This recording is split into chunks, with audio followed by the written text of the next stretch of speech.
Hello and welcome. I'm Michelle from Fern and Quill, and in this video I'm going to walk you through how to use my pattern templates specifically in Affinity. If you haven't got one of my templates yet, you can find them on my Etsy shop, which you'll find at fernandquill.etsy.com. I'll pop the link to that in the description so it's easy for you to click through.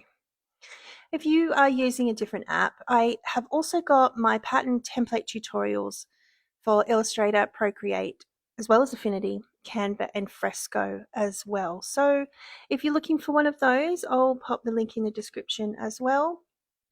First off, I'd like to do a quick review of the process of how my templates help you create the seamless pattern. This is a seamless pattern tile. When the tile is placed side by side and top to bottom, it repeats infinitely.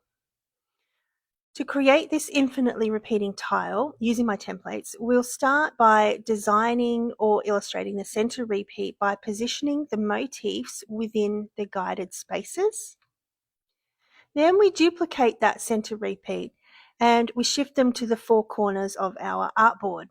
In this image, I've reduced the opacity on the corners just for demonstration, and here you can see them fully opaque. So when we constrain the artwork to the original artboard tile, the result is your seamlessly repeating pattern tile. To follow along with me in this tutorial, you'll need your pattern template.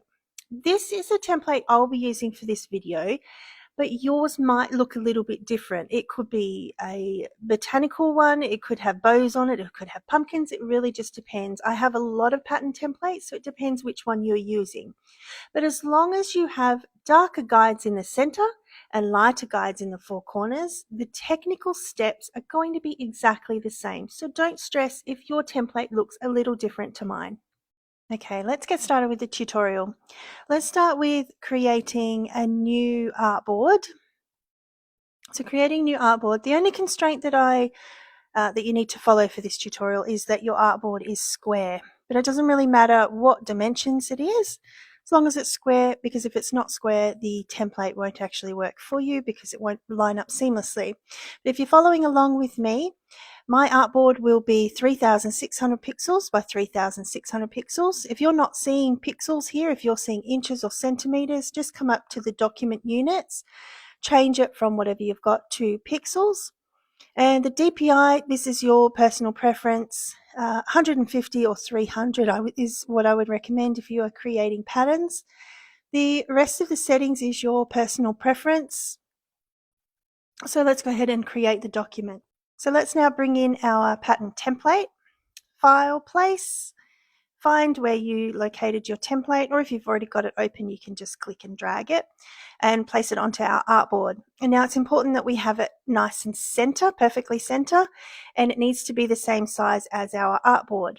I created these templates at 3600 by 3600 pixels, so mine fits, mine is the right size, but if you've done a different artboard size, just resize yours using the transform tool. If you can't see the transform tool, just come up to your window menu under general and hit transform, and then it should pop up for you.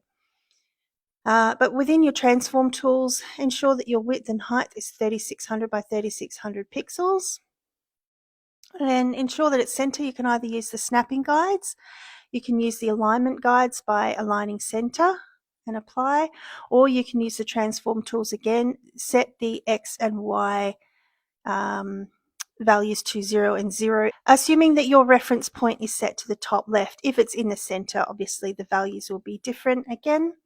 But just follow along with me so that we're on the same page. The top left, the values will be 0 and 0. We'll be using these again later. So our template is set. Optionally, you can reduce the opacity of your template if you want to just see it.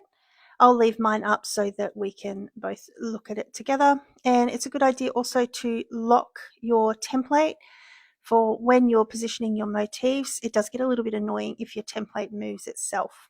Okay, so because this tutorial, I just want to show you the kind of the technical aspects of using the template rather than focusing on the design and illustration itself.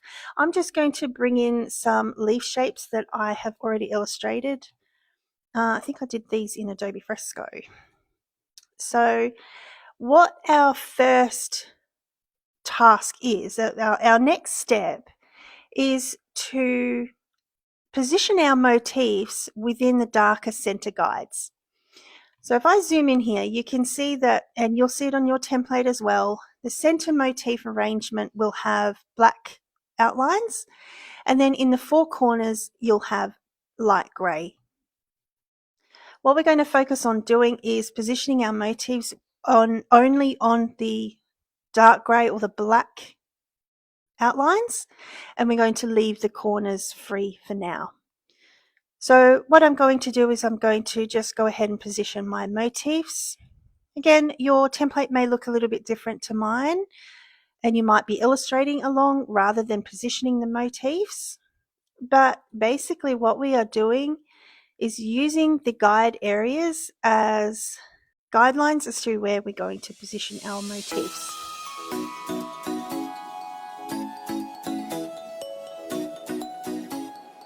Okay, I've just finished positioning all of my motifs in the guide.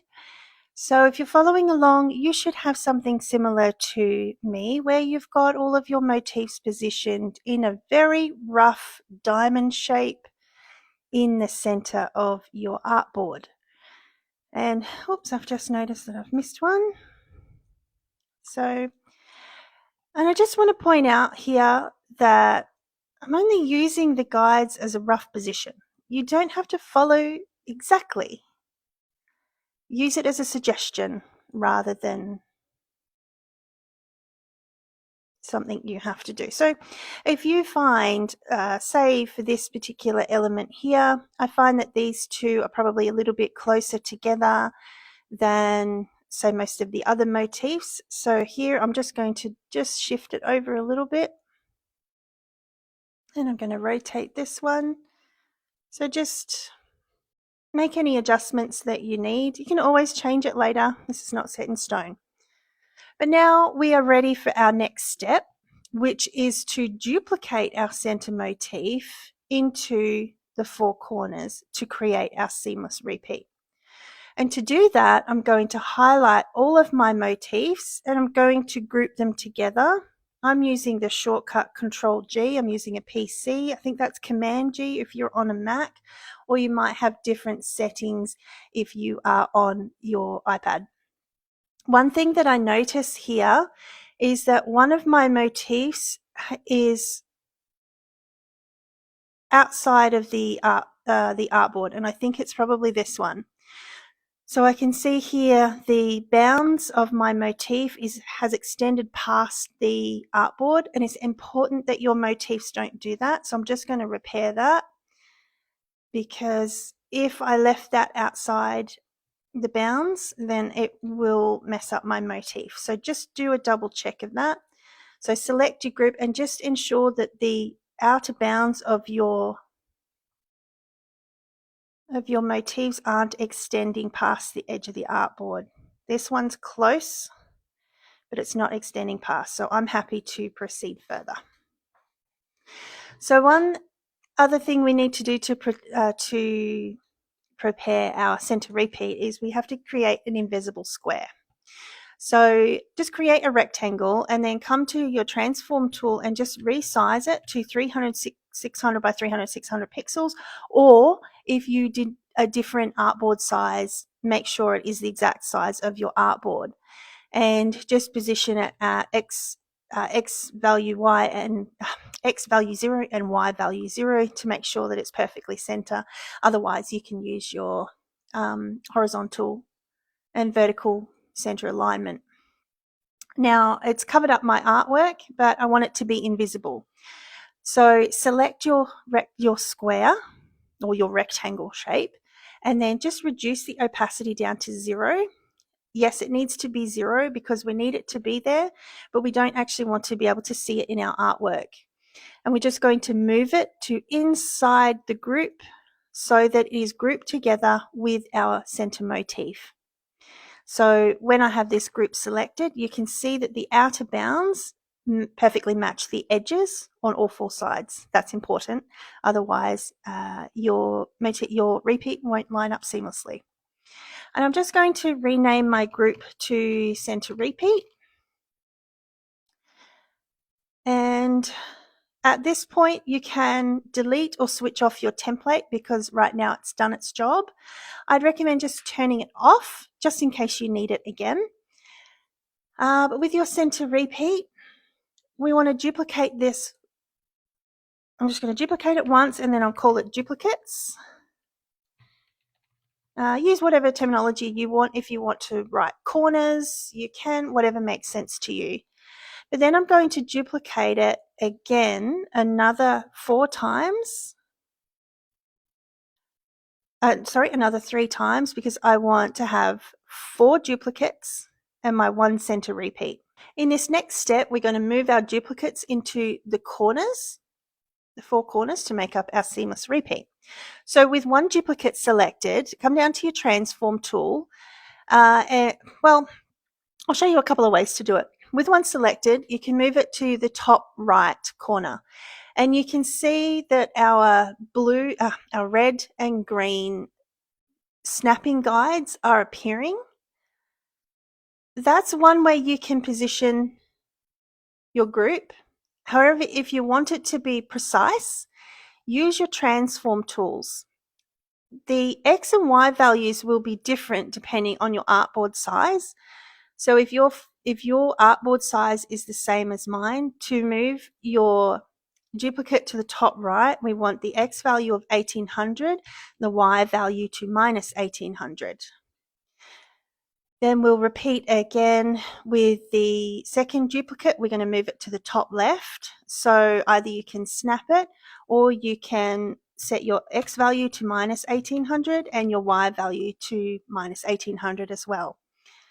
If your artboard size is different, like if yours is 4000 pixels or 3000 pixels, your X and Y value will say the same, will be half of whatever your W and H value is. So if yours is 4000 pixels on the W value, then your X value will be minus 2000.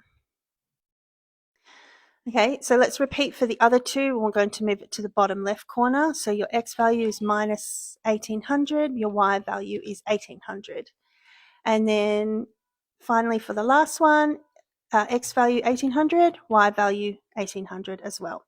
So using our transform tools ensures that we are precise and we don't have, because with seamless patterns, if you're even a pixel out, it messes up your repeat. So using the precision tools or any of the features that allow you to be absolutely precise or mathematically precise helps with your pattern design. But look what we've got now. We have a seamless repeat pattern. And you can't tell that you just built that with just the center repeat. So you can see that this leaf here on the left-hand side is cut off at the edge, but it also appears on the right edge. Likewise, if we've got this red leaf here that is cut off on the bottom edge, you can see it appear, the rest of it shows up on the top edge. So that's your seamless repeat. But if you get to this point and you are happy with your pattern template, you can go ahead and export that now. So File, Export, you can choose your settings. I usually save as a PNG for quality. Sometimes you might want a JPEG or even a PDF, but you are finished creating your pattern now. Thank you so much for watching. I really hope this video has helped you make forward progress in your pattern design journey. And if you get stuck at any stage, you are absolutely welcome to reach out to me for support. I like to read and respond to every single comment on my channel, so I will give you some troubleshooting advice to help you. And I hope to see you again in another video soon.